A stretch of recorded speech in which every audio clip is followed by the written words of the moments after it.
रात के अंधेरे में बादशाह औरंगजेब का औरस चौरस डेरा गहरी नींद में था। पहरे पर सिर्फ एक ही सिपाही तैनात था, वो ही उतना सावधान था। बादशाह औरंगजेब कुतुब शाह और आदिल शाह को नष्ट करने के लिए महाराष्ट्र के सोलापुर के पास आया था। भीमा नदी के तट पर ब्रह्मपुरी के पास वो रुका था। उसने कुतुब शाही को जीतने की जिम्मेदारी शहजादा मुअज्जम और आदिल शाही को जीतने की जिम्मेदारी अपना शहजादा आजम पर सौंपी थी। शहजादा आजम द्वारा बीजापुर की घेराबंदी को 1 वर्ष बीत चुका था, लेकिन जीत मिलने की कोई संभावना नहीं दिख रही थी। इससे औरंगजेब बहुत ही परेशान हुआ था। इनमें से उसका सरदार खाने जहां ने मंगलबेड़ा और सांगोला दोनों को जीतकर बीजापुर के पास दबाव बढ़ा दिया था, इसलिए औरंगजेब थोड़ा सा संतुष्ट था। वहां पे अचानक 10-12 घोड़ों का एक झुंड वजीर के साथ आया था। जासूस कुछ आवश्यक समाचार लेके आया था। औरंगजेब बादशाह के शयन कक्षा में सन्नाटा था। जासूस ने विशाल तंबू की ओर देखा। उतने में औरंगजेब ने उन्हें आवाज दी। थोड़ा डरते हुए जासूस औरंगजेब के पास आया। जो दुर्घटना हुई थी वो बताने के लिए जासूस की हिम्मत नहीं हो रही थी। फिर असद खान ही हिम्मत लगाकर बोलने लगा, जहांपना जरा हम पर रहम करो। लेकिन क्या करें, हमारे दिल की हालत ही कुछ ऐसे हो गई कि मराठों ने कल रात सांगोला और हमारे अड्डे पर छापा मारा। सांगोला का पूरा पूरा खजाना लूट लिया। वहां के अपने शाही तबेले के 500 घोड़े भी वो चुरा कर लेके गए। अंधेरे का फायदा उठाकर उन्होंने बहुत ही बड़ा तमाशा किया जहांपनाह। औरंगजेब वैसे ही गुस्से से बहुत लाल हो चुका था, लेकिन अपना गुस्सा उसने काबू में रखकर पूछा, मराठों का मुखिया कौन था? असद खान ने कहा, हुजूर, हंबीरराव मोहिते। नाम सुनते ही औरंगजेब परेशान हो गया और सिर उठाकर आसमान की तरफ देखने लगा।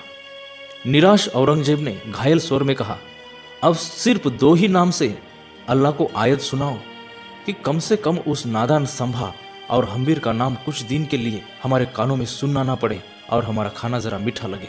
असद खान ने पूछा, हुजूर, आखिर कौन है यह हंबीर? संभा का मामा। हमारी 5 लाख की सेना में ऐसा बलशाली और साहसी व्यक्ति क्यों नहीं पैदा होता? कैसी है यह हमारी सेना? नामर्दों की हिजड़ों की बारात। असद खान के मानो गर्दन की हड्डी ही टूट गई।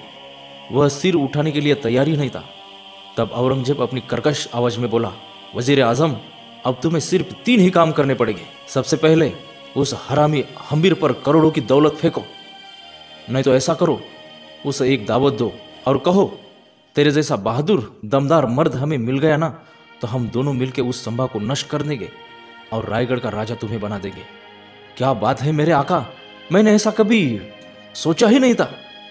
उस विचार मात्र से असद खान खुशी से उठ खड़ा हो गया।